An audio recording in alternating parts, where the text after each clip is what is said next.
Hello and welcome to FPL Mate, your best mate for fantasy Premier League content for the 2022-23 season. My name is Dan and today it is Wednesday, so we are going to be doing the 100 Experts video. The video for Game Week 10, where we'll be having a look at the data from 100 FPL Experts, content creators, etc, and see what they're up to in terms of their transfers, their chips, their captaincy, and can we find anything about what's going on based on these trends and what perhaps we should be doing with our team. And if you do enjoy these kind of videos, guys, do make sure you like it because that really helps out. And do subscribe if you're new around here, if you want to have more of these 100 expert videos, I guess. But without further ado, guys, let's meet the experts. That was my third attempt to try and do that intro, but we got there in the end. So guys, these are the 100 experts for this week. Go check all of them out. They all massively help out, giving their data to try and help all of you guys. If you do see these names anywhere, just make sure you check them out, you support their stuff, because they're all amazing in FPL managers in their own right, and they help me out and you guys out so much. So big shout out to them. Let's see what they're up to. So guys, I can tell you that 41% of them are making one transfer this game week, 10% are making two transfers, 0%, so nobody is making three or more transfers. Nobody is using their wild card this week as well.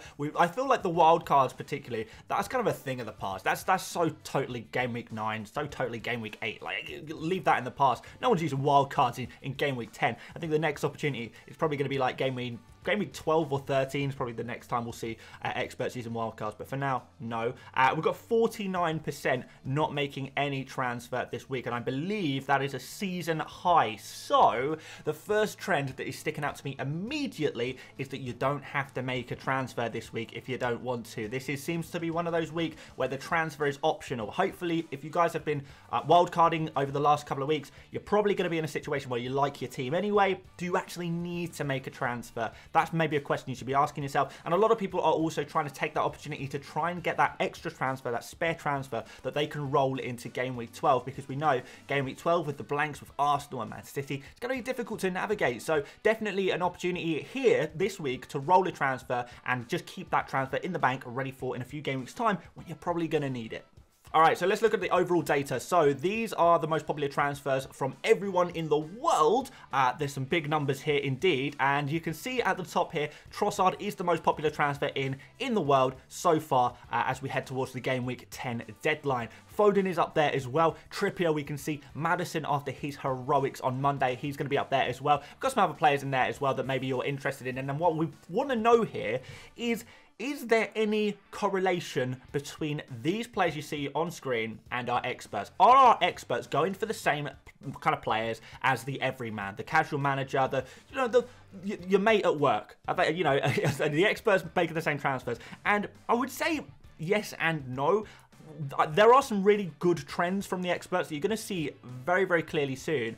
They don't really correlate with what we're seeing here. But anyway, there are four players that our experts are transferring in, that you can see them on screen: Trossard, Foden, Maddison and Zaha. So not only are they popular overall, but our experts also like these four players a little bit, quite a lot. But yeah, aside from that, not too much movement. So a little bit of correlation, a few people going for Trossard, a few people going for Foden, Maddison. I would say that most people already have Maddison out of our experts. Maddison was kind of the big expert transfer last game week, and you can kind of see now with the benefit of hindsight, can't you? Zaha is in there as well in the most popular transfers in the world.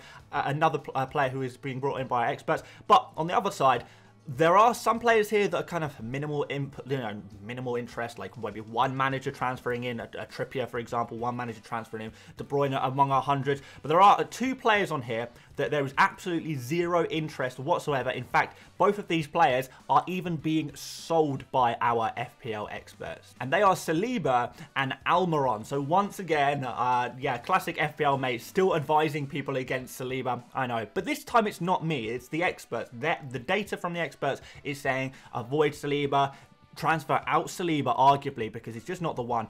You know, you don't want to really take him up against Liverpool next and then a blank in a couple of game weeks time. It doesn't really seem worth it, to be honest. And there's no one buying into the Almiron hype either. I know he scored very well in Game Week 9, but we do have to remember in Game Week 9, it was a unique situation. Fulham, one of the worst defences in the league, get a red card very early on in the game, and Newcastle were just able to batter them from there. That opportunity is not going to come around every game week, and if history tells us anything, is that Almiron He's not really used to scoring that many goals that consistently, to be honest. But look, he can get a decent return for his price now and again, but he's not necessarily the solution to your problems. And if you have got problems right now, Almiron's probably not going to be the answer to that. But yeah, experts seem to agree with that one.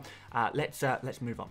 So first of all, our transfers out, and I was actually kind of a little bit disappointed with this data. No offense to the experts, you did amazingly, thank you so much, guys. But there's not really a solid trend here. I've got 15 players here that were only being transferred out by 2 people. I think there was another about 10 or 15 only being transferred out by 1 person. So it kind of was like there was such a scatter of different players being transferred out this game week that there's not really one player that we really need to transfer out. Now, I should probably caveat this by saying, you know, if you've got Mitrovic, for example, and it turns out he's going to be out for a few weeks, then that changes everything. We don't know for sure. We're not going to know until the press conferences. I don't know about Mitrovic quite yet. Nobody does. We'll find out soon. If you've got an Isak and it looks like he's going to be out for a while, remove him. Other players on this list, there's other players that are injured or suspended. Emerson is suspended. Sinistera is suspended. Dina is injured. So you can understand why a few of these players are being transferred out, and it's mostly due to suspension and injury, and maybe a slight loss of confidence in some Liverpool players there. You can see Salah, you can see Trent in there as well. Other than that, there's not really any trend. So I guess really for you guys, it kind of suggests to me that unless you've got, you know, 2 free transfers and you have to use one of them, or you've got an injury in your team, or you've got suspension in your team, again, do you need to make a transfer? Well, let's see, because there are still a couple of players that are being heavily targeted. It could be that if you don't have the players on this next page, then maybe you do want to make a transfer. All right, so the transfers in showing much better trends. Now, there are 2 standout players, and I kind of like it when this happens. I kind of like it when there's just like 1 or 2 or maybe even 3 players that are just head and shoulders above the others, and, you know, seems like all experts are targeting very, very specific few amount of players. That's very good data. That's a very good, clear trend that we want to be getting in on, especially when you look at these 2 players and you realize, well, number 1 is obviously being transferred in en masse by the majority, you know, by the overall player base, but he's not the top target among the overall player base. Yes, he is the top target among experts, which is Zaha, which is very, very interesting indeed. So whilst most people overall, they probably think, hey, Trossard is the number 1 player to get, you know, De Bruyne is the number 1 player to get, Almiron's the top player to get, right? Well, experts say no, Zaha is the top player to get. And that's really good for us guys who do consume this kind of content, who do have a look at what the experts are up to, who do follow the numbers and the fixtures and all the other nerdy stuff. We can arrive at Zaha when a lot of other people are arriving at some other players in terms of their solution, their players that they want to bring in. There's another player here, Mark Gahey, who is something stupid like 1.5% owned, super differential among the overall player base. No one is bringing him in. Yet we've got 12 experts out the 51 making transfers this week, bringing in Mark Gahey, the 4.3 million Crystal Palace defender. That's very nice. Now, we know Crystal Palace have got some very good fixtures from a defensive point of view, so you totally understand this one. He's cheap as well. We're all trying to move away from the expensive defenders right now, right? So Mark Gahey at 4.3 million.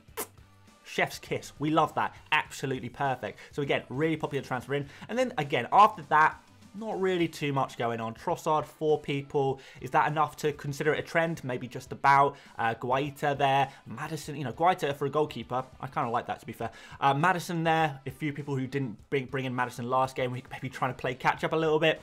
Foden, interesting with the blank coming up. Tony, Bowen.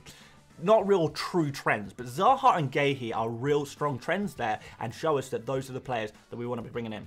Okay, let's suggest some transfers. Let's start off with the Zahas. And again, it's really, really difficult for me to suggest a player to take out because, like I said, there was no real strong trends of players to remove this game week. So some players that were kind of popular-ish to remove, or Martinelli, Saka, James Ward-Prowse. If I'm completely honest, would I be removing a Martinelli up against a Liverpool team that is leaking goals?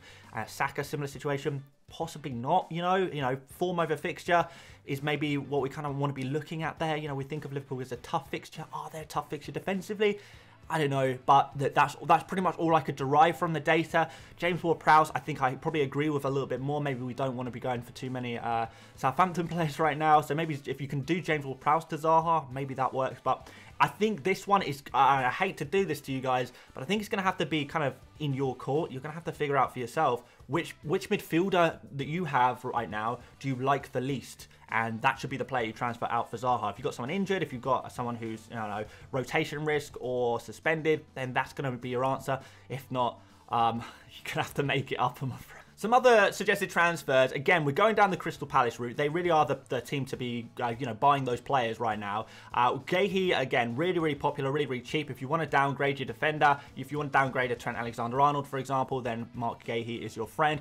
Digne is obviously injured, so a few people transferring Digne out. So again, Mark Gahey is your friend. If you want to just remove any defender right now, probably going to be a Crystal Palace defender that you're going to be replacing them with. And 3 people, of course, were transferring out Pope for Guaita among our data this week, which is really kind of interesting as well. I imagine that those people are people who have 2 free transfers and don't want to just waste the transfer, so maybe going for the Pope to Guaita. I can definitely understand that move. If you're doubled up on Newcastle and you're looking at these Newcastle fixtures and thinking, maybe Newcastle are going to concede a couple of goals over the next 4 or 5 game weeks, then maybe you could make the switch from Pope to Guaita. I don't mind that. It frees up a decent amount of money.